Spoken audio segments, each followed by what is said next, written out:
কলকাতায় এয়ারপোর্টে হাসিনাকে সাংবাদিকরা জিজ্ঞেস করলো যে বলেন তো দেখি এই নির্বাচনে বিএনপি কয়টা সিট পাবে। হাসিনা সবাইকে বললো কয়টা আর পাবে, বড় যে 10টা। কিন্তু ওই নির্বাচনে বিএনপি সংখ্যাগরিষ্ঠতা লাভ করে সরকার গঠন করেছিল।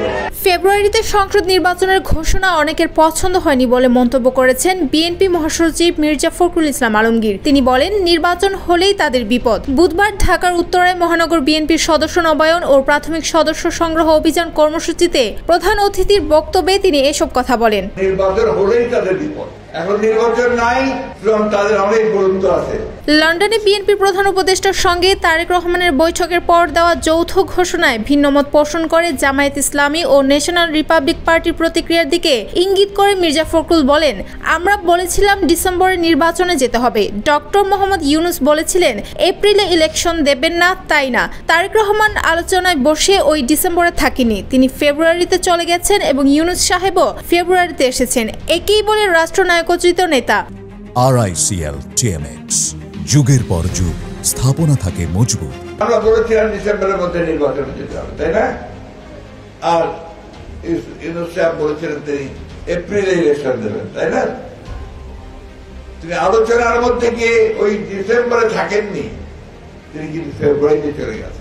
তিনি আরো বলেন, রাষ্ট্রনায়ক জনগণের শান্তির কথা চিন্তা করে কোনো বিভেদে না গিয়ে, কোনো সংঘর্ষে না গিয়ে এই দুই নেতা আমাদের একটা শান্তিপূর্ণ নির্বাচনের সুযোগ করে দিয়েছেন। এটা অনেকের পছন্দ হয়নি, কারণ নির্বাচন হলেই তাদের বিপদ।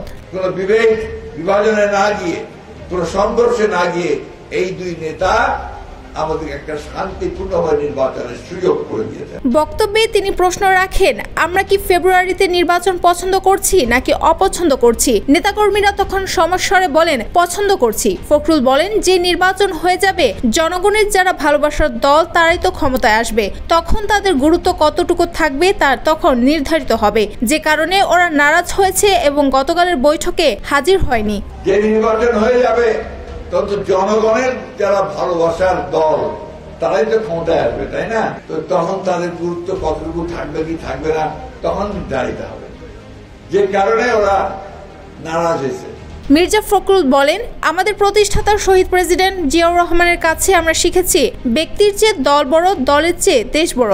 দেশনেত্রী খালেদা জিয়া আমাদের সেই শিক্ষাই দিয়েছেন। এখন আমাদের তরুণ নেতা তারেক রহমান সেই আদর্শেই আমাদের স্বপ্ন দেখাচ্ছেন, একটি নতুন স্ট্রাকচারে নতুন বাংলাদেশ গড়ার। তিনি আরো বলেন, আওয়ামী লীগ হচ্ছে সেই দল যারা নিজেদের ছাড়া আর কিছু বোঝে না। তারা দেশ ধ্বংস করেছে, হাজার হাজার ছেলে মেয়েকে হত্যা করেছে, গুম করেছে, বাড়ি ও দোকান দখল করেছে। এইসব আমরা ভুলে যাচ্ছি। সেই কথা মনে করিয়ে দিতেই আমি এই কথাগুলো বারবার বলি। শেষে বিএনপি মহাসচিব বলেন, আমরা আওয়ামী লীগ নেব না, কিন্তু যারা ভালো মানুষ তাদের বাদও দেব না। আওয়ামী লীগের যারা প্রমাণিত খারাপ মানুষ, মাফিয়া, দখলদার, ডাকাত, তাদের দলে নেওয়া যাবে না। তবে যারা রাজনীতি করেনি, খারাপ না ভালো মানুষ, তাদের বাছাই করে দলে নিতে হবে। আমাদের সামনে এখন বিরাট কাজ। অনেকে আমরা মনে করছি যে আওয়ামী লীগ নাই, শুধু মাঠ ফাঁকা। মাঠ ফাঁকা না, মাঠের মধ্যে সব মানুষ দাঁড়ায় আছে। ওই মানুষটা বিবেচনা করে দেখবে যে আমাদের কোন দলটা, কোন মানুষটা ভালো। 91 সালে নির্বাচন করছিলাম, মনে আছে? 91 সালে বিএনপি খুব ছোট দল ছিল। বিএনপি ইলেকশনে জিতবে কি জিতবে না, কয়টা আসন পাবে, এটা নিয়েও কথাবার্তা ছিল।